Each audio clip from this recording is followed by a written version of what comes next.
یہی وجہ ہے کہ جب حکومت اہم عہدوں پہ افراد کا تقرر کرتی ہے تو اس کی بنیاد کے اوپر جو ہے وہ ایک گورنمنٹ کی تبدیلی کے بعد جو ہے وہ یہ تصور کر لیا جاتا ہے کہ ایک نئی انتظامی ڈھانچہ جو ہے وہ تشکیل دیا جائے گا، اور کیوں کہ ماضی کی جو انتظامیہ تھی وہ کسی ایک اور حکومت کے ساتھ وابستہ تھی۔ یہ امریکہ کے اندر بھی تصور رہا ہے، لیکن انہوں نے وقت گزرنے کے ساتھ ساتھ اس سے نجات حاصل، لیکن ہم المیہ کے طور پر جس کو امریکن سپوائل سسٹم کہتے ہیں، آج بھی ہم اسی کا شکار ہیں۔ پھر یہاں پر جا کر جو اس نظام کے اندر جو محکمہ اہلیت کے بعد جو ہے وہ تصور رہ جاتا ہے، وہ آپ کے نظام کے اندر جو ہے وہ انفیئر مین کا جو ہے وہ یا انفیئر یوز آف دا جو اتھارٹی ہے،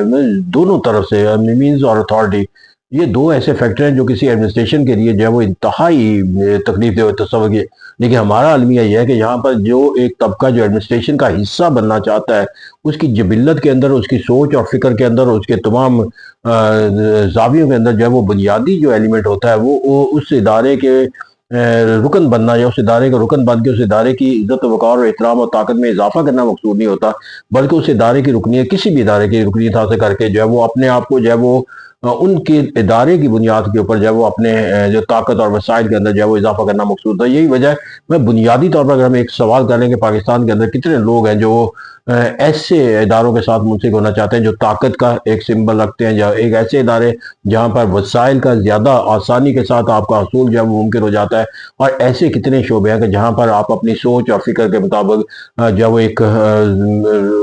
ترقی اور خوشحالی قوم کی تشکیل دینے کے لیے اپنا کردار ادا کر سکتے ہیں۔ تو میرا ایک سمپل سا ہے، میرا تصور ہے کہ اگر کسی کو کہہ دیا جائے کہ آپ نے ایس ایچ او بننا ہے، یا کسی کو کہہ دیا اسکول ٹیچر بننا ہے، تو میرا کہ پاکستان کے اندر یہ بائی چوائس ہوگا، تو بائی چوائس تو میرے خیال میں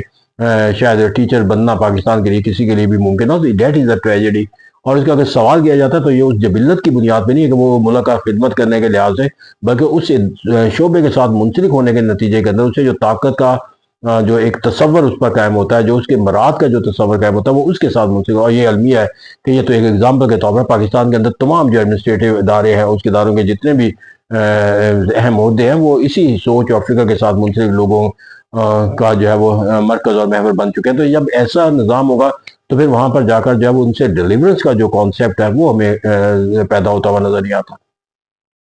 اس طرح میں نے کہا کہ ابیوز آف دا اتھارٹی ہو جائے یا ایکوموڈیشن آف دا ویلتھ ہو جائے، تو یہ تو پلیٹو نے بھی کہا تھا کہ اگر آپ نے رولنگ کلاس کو جو ہے وہ ان کے ڈیلیورنس کے لحاظ سے جو ہے وہ طاقتور بنانا ہے، تو ان سے آپ نے وہ دو جبلت جب تک اس کے اندر ختم نہیں کریں گے، ایک جبلت ان کے پاس فیملی کی طاقت کا ہے، اور دوسرا جو ہنگر آف دا ویلتھ ہے۔ تو جب یہ دو جبلتیں، پلیٹو کو گریک کے زمانے میں پتا تھا کہ یہ وہ جبلتیں ہیں جو انسان کے جو طرز فکر و عمل ہے اور جو اس کی پرفارمنس پر نیگیٹو اثرات کرتے ہیں، تو المیہ تو پاکستان کی پوری ایڈمنسٹریٹو باڈیز کے اندر ہمیں یہی نظر آتا ہے کہ یہی بنیادی جبلتیں ہیں جن کے ذریعے وہ ان انتظامی عہدوں کے اوپر جو ہے وہ فائز ہونا پسند کرتے ہیں۔ تو اس طرح کہتے ہیں یہاں پر جب یہ ایک نیچرل فینومنا ہے جو انسان کی جبلت کے اندر جو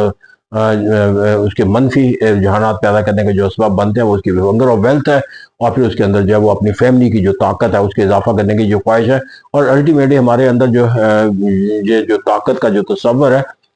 جو ایڈمنسٹریشن کے اندر افراد شامل ہیں، وہ انہی جبلتوں کے آئینہ دار نظر آتے ہیں۔ اگر آپ یہ بھی کہنا چاہیں تو کہہ سکتے ہیں کہ پانچ انگلیاں ایک جیسی نہیں ہوتی ہے، کوئی ان میں اچھے لوگ بھی ہوں کچھ، لیکن یہ ایک حقیقت ہے کہ بطور ہم اداروں کا جس ذکر کر رہے ہوتے ہیں، تو اداروں کے اندر جب دیا جاتا ہے تو پھر اس کے مجموعی جو اس کی حیثیت ہوتی ہے، جو مجموعی اس کا جو پہچان ہوتا ہے، کہ مثال کے طور پر اگر ہم دیکھ لیں کہ کرپشن کے لحاظ سے اگر ہم اداروں کی تقسیم کر سکتے ہیں،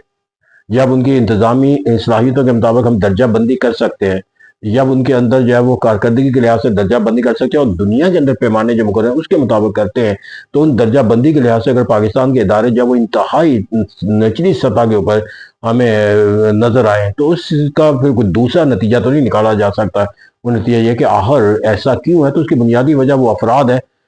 جو ان اداروں کے ساتھ اداروں کی تشکیل یا ان کی کارکردگی کے ساتھ منسلک نظر آتے ہیں۔ تو کوئی ادارہ جو وہ آٹومیٹک مشین تو نہیں، بالآخر افراد نے چلانا ہے، اور افراد کے جو طرز فکر و عمل کے اندر جو ہے وہ ایک جو پرفارمنس کے لحاظ سے جو ایک منفی تصور پیدا ہوتا ہے، اس کے اگر لوازمات یا اس کے جواز یا اس کی ریزننگ یا اس کی کازز یا اس کا جو بھی اسپیکٹ آپ تلاش کریں گے، وہ وہی ایلیمنٹ ہے جو انسان کو جو اندر جو ہے وہ ایک ہنگر آف پاور پیدا کرتے نظر آتے ہیں، یا ہنگر آف ویلتھ کرتے ہوئے نظر آتے ہیں۔ جب بھی آپ ان چیزوں کے وکٹم ہو جاتے ہیں تو آپ کا جو اینڈ ہے وہ آپ کا نہیں رہتا. مطلب جو ایک ریاستی مشینری کے ایک فرد کے طور پر اس کا جو مقصد ہے، جو اس عہدے کا جو تقاضا ہے، وہ اس عہدے کا تقاضا یا اس عہدے کے ساتھ مفادات کا آپ کا تعلق نہیں رہتا، بلکہ اپنی ذاتی مفادات کا آئینہ دار بن جاتا ہے. اور یہی ہے، میرے روسو نے بھی کہا تھا کہ جب آپ ایکچوئل ول کا شکار ہو جاتے ہیں تو پھر جو جنرل ولز ہوتی ہیں وہ ختم ہو جاتی ہے. تو المیہ یہ ہے کہ پاکستان کی پوری ایڈمنسٹریشن کے اندر جو افراد ہیں، اس کا جو مجموعی ہمیں تصور ملتا ہے وہ اسی سوچ اور فکر کے تحت ملتا ہے کہ اسے جو ہے وہ ایک ایکچوئل ول کا آئینہ دار کیا جا سکتا ہے. اور اس کے میں جو حالات و واقعات ہیں، شاید اسی ایکچوئل ول کے اندر ان کی سروائیول بھی نظر آتی ہے، کیونکہ دراصل ہر عہد کے اندر جو ہے وہ بیوروکریسی کے پاس جو ایک طاقت کا تصور تھا وہ اس وقت تھا جب سیاسی قوتیں اور ملٹری بیوروکریسی کا وجود نہیں تھا. لہٰذا وہ اپنی طاقت کے ذریعے پالیسی سازی کا پھر وقت گزرنے کے ساتھ ساتھ ان کو جہاں پر ملٹری بیوروکریسی کے ساتھ جب وہ اپنے موازنے مقابلے کے لحاظ سے مشکل دور سے گزرنا پڑا، وہاں پر پھر سیاسی نظاموں کے اندر آنے والی جو قوتیں تھیں انہوں نے اپنی انتخابی کامیابی اور دیگر اپنے مفادات کے تحفظ کے لیے جس طرح ان کو ذریعہ بنا لیا، وہ ایک ایڈیشنل ان کے اوپر جو ہے وہ ان کی کارکردگی کو متاثر کرنے والا سبب ہے. تو پھر اس طرح کہتے ہیں کہ جب ایک نظام ہوتا ہے، پھر اس نظام کے اندر الٹیمیٹ اصول جو بن جاتا ہے وہ یہی ہوتا ہے کہ سروائیول آف دا فٹس ہوتا ہے. تو جب سروائیول آف فٹس کے تحت آتا ہے تو پھر جو نظام ہوتا ہے اس نظام کے جو بنیادی تقاضے ہوتے ہیں آپ اس سوچ اور فکر کو اختیار کر لیتے ہیں. اور یہی المیہ ہے پاکستان کے سیاسی نظام کے ساتھ ساتھ جو ہے ہمارے انتظامی شعبہ ہے کہ وہاں سے منسلک افراد جو ہے وہ اب سروائیول آف دا فٹس کے تحت ہم نے آپ کو دیکھتے ہیں کہ اس نظام کے اندر آپ کو اگر اپنے طاقت کا حق استعمال کرنا ہے یا اس کو حق لینا ہے یا اپنی ترقی و خوشحالی کا کوئی سبب بنانا ہے تو اس کے پاس آپ کے پاس چوائسیز کون کون سی ہیں. either you have the ability as a source or as your performance as a source or you may have to be the part of the system. تو یہاں پر عمومی طور پر کہتے ہیں unless and until you are not the part of the system